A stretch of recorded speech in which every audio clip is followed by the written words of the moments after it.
നമസ്കാരം. ഗോവൻ വിശേഷത്തിലേക്ക് സ്വാഗതം. Sunburn festival ഗോവയിൽ നിന്ന് മുംബൈയിലേക്ക് മാറുന്നു. 2007 മുതൽ ഗോവയിൽ നടന്നിരുന്ന സൺബേൺ ഫെസ്റ്റിവൽ ഈ വർഷം മുംബൈയിലേക്ക് മാറുന്നു. ഡിസംബർ 19, 20, 21 തീയതികളിൽ നടക്കുന്ന ഈ ഇലക്ട്രോണിക് ഡാൻസ് മ്യൂസിക് പരിപാടിയുടെ വേദി ഇനിയും പ്രഖ്യാപിച്ചിട്ടില്ല. ശബ്ദ മലിനീകരണം, ജനക്കൂട്ടം, പരിസ്ഥിതി നാശം തുടങ്ങിയവയെക്കുറിച്ചുള്ള പരാതികൾ കാരണം ഗോവയിലെ നാട്ടുകാരും പഞ്ചായത്തുകളും എതിർപ്പ് പ്രകടിപ്പിച്ചിരുന്നു.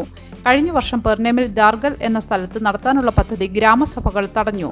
ആരാധകരുടെ സർവേയിൽ പകുതിയിലധികം പേർ മുംബൈയിൽ പരിപാടി ആഗ്രഹിക്കുന്നതായി സംഘാടകർ പറഞ്ഞു.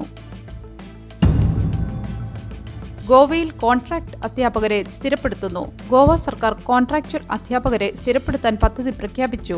മുഖ്യമന്ത്രി പ്രമോദ് സാവന്ത് നിയമസഭയിൽ പറഞ്ഞതനുസരിച്ച് 10 വർഷം സേവനം പൂർത്തിയാക്കിയവർക്ക് സ്ഥിര നിയമനം ലഭിക്കും. യോഗ്യതയില്ലാത്ത അധ്യാപകരെ പുറത്താക്കുമെന്നും വ്യക്തമാക്കി. നിലവിൽ ലെക്ചർ അടിസ്ഥാനത്തിലുള്ള അധ്യാപകർക്ക് കരാർ ശമ്പളം നൽകുന്നുണ്ട്. സർക്കാർ സഹായധന സ്കൂളുകളിലെ അധ്യാപകരുടെ യോഗ്യത പരിശോധിക്കും. അടുത്ത സെഷനിൽ വിശദമായ റിപ്പോർട്ട് സമർപ്പിക്കുമെന്നും മുഖ്യമന്ത്രി അറിയിച്ചു. മിരാമർ, സാന്റനീസ് പ്രദേശങ്ങളിൽ പേ പാർക്കിംഗ് നടപ്പാക്കുന്നു. പനാജിയിലെ മിരാമർ, സാന്റനീസ് പ്രദേശങ്ങളിൽ പേ പാർക്കിംഗ് നടപ്പാക്കി. ഇരുചക്ര വാഹനങ്ങൾക്ക് 4 മണിക്കൂറിന് 4 രൂപയും കാറുകൾ ഉൾപ്പെടെയുള്ള വാഹനങ്ങൾക്ക് 1 മണിക്കൂറിന് 20 രൂപയുമാണ് ഫീസ്. 2019 മുതൽ പനാജിയിൽ പേ പാർക്കിംഗ് നിലവിലുണ്ട്. കഴിഞ്ഞ വർഷം ഓഗസ്റ്റിൽ 4ാം ഘട്ടമായി ഈ പ്രദേശങ്ങളെ ഉൾപ്പെടുത്തിയിരുന്നു. മിരാമർ ബീച്ച്, സാന്റനീസ് ചർച്ച് പരിസരം എന്നിവിടങ്ങളിൽ പുതിയ സംവിധാനം ഏർപ്പെടുത്തിയിരിക്കുന്നു. 20 പോയിന്റ് പ്രോഗ്രാം വീടുകൾ ഗോവ ക്യാബിനറ്റ് നിയമവിധേയമാക്കുന്നു. ഗോവ ക്യാബിനറ്റ് 20 പോയിന്റ് പ്രോഗ്രാം പ്രകാരം അനുവദിച്ച ഭൂമിയിലെ വീടുകൾ നിയമവിധേയമാക്കാൻ തീരുമാനിച്ചു. 5179 പ്ലോട്ടുകൾക്ക് ഇത് ബാധകമാണ്. ഉടമസ്ഥാവകാശം ലഭിക്കാത്തതിനാൽ ബുദ്ധിമുട്ട് നേരിടുന്നവർക്ക് ആശ്വാസമാകും. വീട് നിർമ്മിച്ച് താമസിക്കുന്നവർക്ക് ക്ലാസ് 1 പദവി നൽകും. ഉപയോഗിക്കാത്ത പ്ലോട്ടുകൾ തിരിച്ചെടുക്കും. അനധികൃതമായി കൈമാറിയവ ഒറ്റത്തവണ നിയമവിധേയമാക്കും. ജില്ലാ കളക്ടർമാർക്ക് സനത് നൽകാനുള്ള അധികാരവും നൽകി. സാലിഗാവിൽ ട്രെയിനുകൾ കവിഞ്ഞ് റോഡുകൾ വെള്ളത്തിൽ. സാലിഗാവിലെ ട്രെയിനുകൾ കവിഞ്ഞ് റോഡുകൾ വെള്ളത്തിൽ മുങ്ങി. പഞ്ചായത്ത് മാലിന്യം ട്രെയിനുകളിൽ വലിച്ചെറിയുന്നതാണ് കാരണമെന്ന് ആരോപിച്ചു. വാഹന ഗതാഗതം തടസ്സപ്പെട്ടു. മപ്സ, പെർനേം പ്രദേശങ്ങളിലും സമാന പ്രശ്നം. വീടുതോറും മാലിന്യം ശേഖരിക്കുന്നുണ്ടെങ്കിലും പ്രശ്നത്തിന് പരിഹാരമായിട്ടില്ലെന്ന് സാലിഗാവ് പഞ്ചായത്ത് ആരോപിച്ചു. FDA റെയ്ഡിൽ ലേബലില്ലാത്ത ചപ്പാത്തി പാക്കറ്റുകൾ പിടിച്ചെടുത്തു.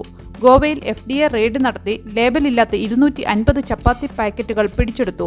ബാർദേസ്, തിസുവാഡി പ്രദേശങ്ങളിലെ ഭക്ഷണശാലകൾ പൂട്ടി. പിഴ ചുമത്തി സാമ്പിളുകൾ പരിശോധനയ്ക്ക് അയച്ചു. ഫെസ്റ്റീവ് സീസണിന് മുന്നോടിയായി ഭക്ഷ്യസുരക്ഷ ഉറപ്പാക്കാനാണ് ഈ നീക്കം. മുഖ്യമന്ത്രി 45 വകുപ്പുകൾ വഹിക്കുന്നത് മന്ത്രിസഭയിലുള്ള വിശ്വാസക്കുറവ് തെളിയിക്കുന്നുവെന്ന് പ്രതിപക്ഷം. പ്രമോദ് സാവന്തിന്റെ നേതൃത്വത്തിലുള്ള സർക്കാരിനെതിരെ പ്രതിപക്ഷ നേതാക്കൾ രൂക്ഷ വിമർശനം ഉന്നയിച്ചു. മുഖ്യമന്ത്രി 45 വകുപ്പുകൾ വരെ കൈകാര്യം ചെയ്യുന്നത് സ്വന്തം മന്ത്രിമാരിൽ വിശ്വാസക്കുറവ് കാണിക്കുന്നുവെന്ന് അവർ കുറ്റപ്പെടുത്തി. ഒരാൾക്ക് ഇത്രയധികം വകുപ്പുകൾ വഹിക്കാൻ കഴിയുമ്പോൾ പ്രധാന ഉത്തരവാദിത്തങ്ങൾ കൈകാര്യം ചെയ്യാൻ മന്ത്രിമാരെ വിശ്വസിക്കുന്നില്ലെന്ന് വ്യക്തമാണെന്ന് ഒരു പ്രതിപക്ഷ അംഗം പറഞ്ഞു. പുതുതായി ചുമതലയേറ്റ മന്ത്രിമാരെ ദത്തെടുത്ത MLA-മാർ എന്ന് വിളിച്ച് അവരുടെ ഭരണപാടവത്തെ പ്രതിപക്ഷം ചോദ്യം ചെയ്തു. മന്ത്രിസഭയിൽ നിന്ന് മുമ്പ് പുറത്താക്കപ്പെട്ടവർക്ക് പിന്നീട് ക്യാബിനറ്റ് പദവികൾ ലഭിച്ചതും വിമർശന വിഷയമായി. അധികാരത്തിന്റെ നിയമസാധുതയും പ്രതിപക്ഷം ചോദ്യം ചെയ്തു. സാലിഗാവ് പോലീസ് സ്റ്റേഷന്റെ അധികാരപരിധി വിപുലീകരിച്ചു. ഗോവ സർക്കാർ ഔദ്യോഗികമായി സാലിഗാവ് പോലീസ് സ്റ്റേഷന്റെ അധികാരപരിധി വിപുലീകരിച്ച് 7 വില്ലേജ് പഞ്ചായത്തുകൾ ഉൾപ്പെടുത്തി. സാലിഗാവ്, സങ്കോൾഡ, നേരുൾ, പിലേന്റെ ഒരു ഭാഗം, മാറ, റെയ്സ്മാഗോസ്, ഗിരിം എന്നിവയാണ് ഈ പഞ്ചായത്തുകൾ. ഉടൻ പ്രാബല്യത്തിൽ വരുന്ന ഈ നടപടി ഈ പ്രദേശങ്ങളിലെ പോലീസിംഗ് കാര്യക്ഷമമാക്കാനും നിയമപാലനം മെച്ചപ്പെടുത്താനും ലക്ഷ്യമിടുന്നു. നല്ലൊരു ദിവസം ആശംസിച്ചുകൊണ്ട് ഗോവൻ വിശേഷത്തിന്റെ ഈ വീഡിയോ ഇവിടെ പൂർണ്ണമാകുന്നു. എല്ലാ ദിവസവും വാർത്തകൾക്കായി ഫോളോ ചെയ്യണമെന്നും വാർത്തകളുടെ നോട്ടിഫിക്കേഷൻ ലഭിക്കാനായി ബെല്ലൈക്കൺ എനേബിൾ ചെയ്യണമെന്നും അഭ്യർത്ഥിക്കുന്നു.